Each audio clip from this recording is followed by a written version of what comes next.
All right, so Bad Blood is in the books. Let's go through it. Got my little quick little list thing to go through. So I will say hot opener, hot ending, which also led to a lot of questions. One I thought was weird is that almost every single match had some form of interference or a return. Just throw that out there. So begin with Drew and Punk inside Hell in a Cell. So I started watching this after it started because I forgot when it started because random time zones and stuff. So as I was going back, I actually spoiled the ending of it because I saw who was walking away and whose music was playing. But we have blood in Hell in a Cells again. And if this was bloody, this was violent. The person, Punk got a little bit of blood, didn't look too bad. The weird blood on Punk's back from just all the random things they threw each other into.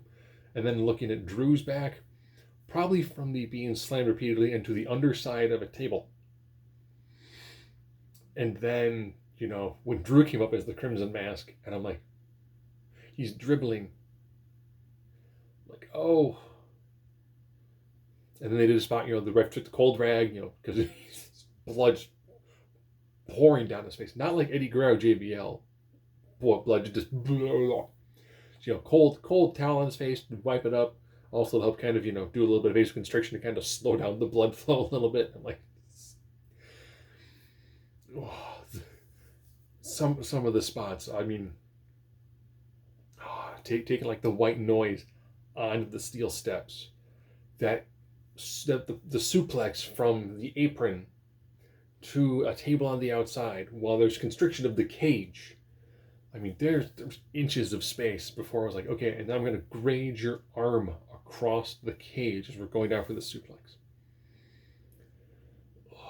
The missed Claymore, where Drew is lining it up, goes to hit it, and then I think either he undershot it or the fact that there were plastic beads all over the floor.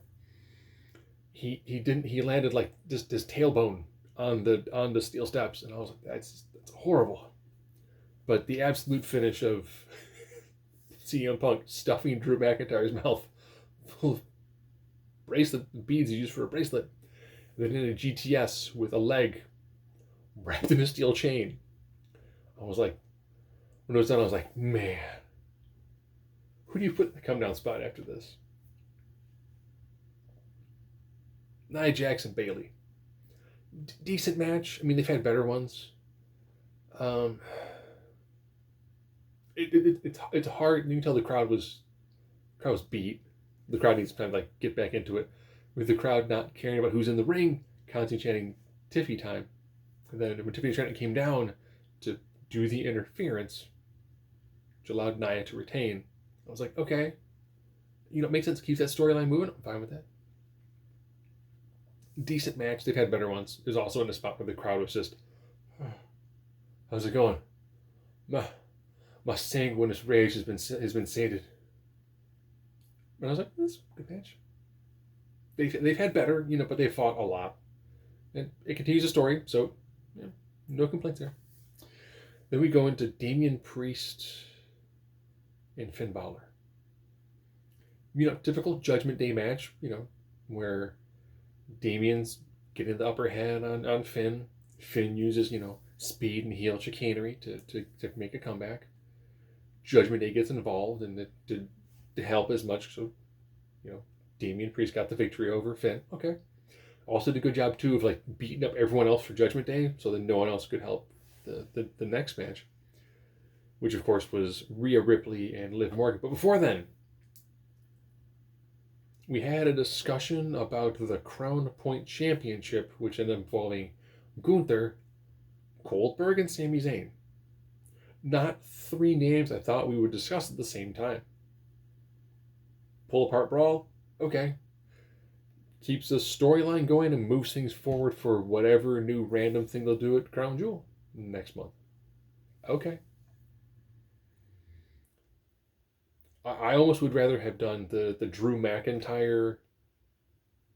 Well, with the Goldberg reveal, it's kind of hard to be like, where would you put this at?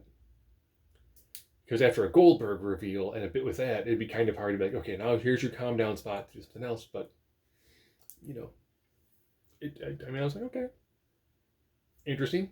It's a Saudi Arabia show. Normally, those don't have a huge impact on the mainstream WWE. It's kind of like a one shot. See if it means anything. See if anything else cool comes out of it. Take it from there. Liv Morgan versus Rhea Ripley for the Raw Women's Championship with Dominic Mysterio in a shark cage. I like the fact that there's a Dominic Mysterio toilet paper that you can buy. I'm like, okay. You know, market, make your money. Do what you gotta do. Rhea's just destroying Liv the majority of this match, with Liv getting the occasional comeback like, I knew your knees hurt.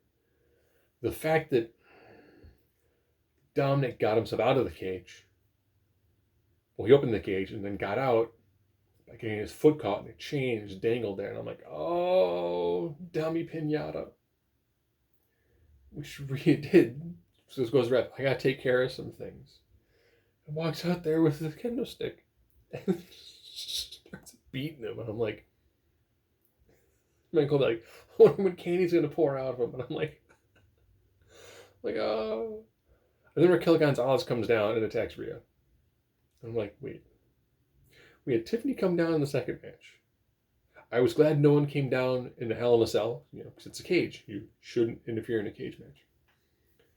And then we had Wrestle Judgment Day for the Finn Balor match. And now we've got Raquel Gonzalez, who is another former tag team partner of Liv Morgan. And I'm like, okay. Raquel Rhea?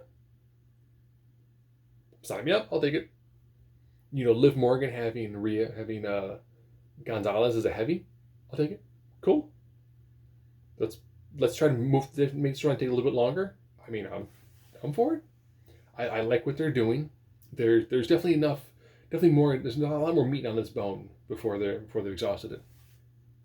So Liv retained, and now we get Rhodes and Roman versus Solo and Fatu. I love the psychology in this. The openings of them kind of staring at each other. Roman like, you want to start? I'll start. I'll start.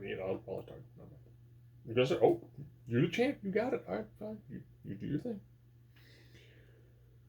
And I'm like, okay, so Roman's gonna be the hot tag. A lot of it was your standard, the heels heavily dominant, quick tags.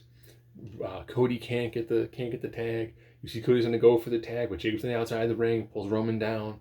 Roman gets a super hot tag, just beating up on everybody.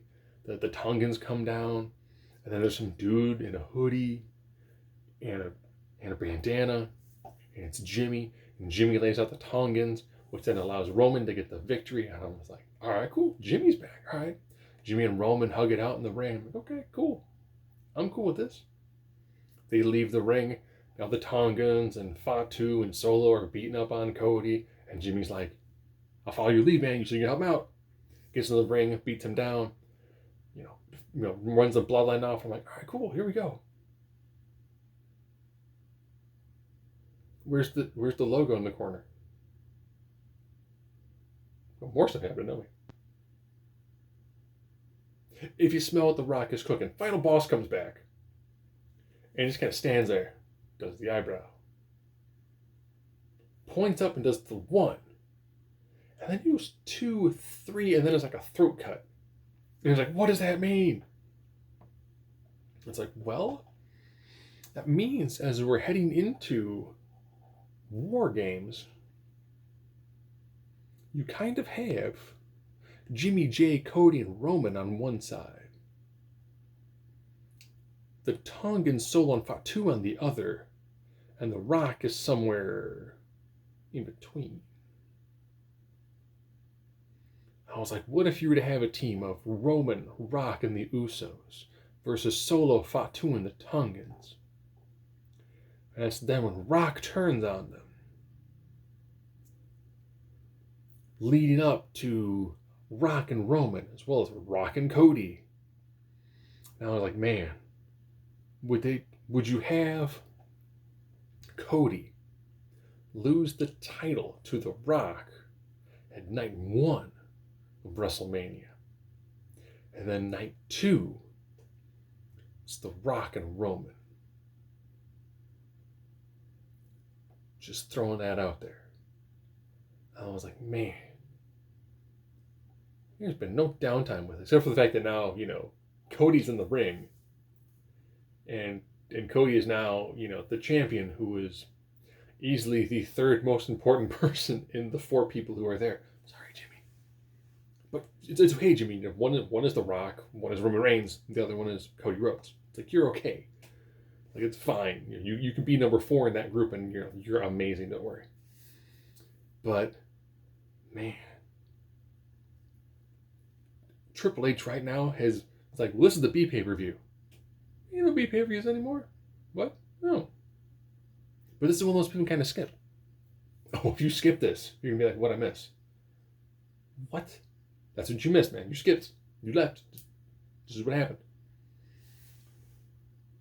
And it's like, okay. Well, SmackDown's going to be pretty amazing for a while. Because The Rock's going to show up every now and then. The Rock and Roman. Okay. Let's see where this goes.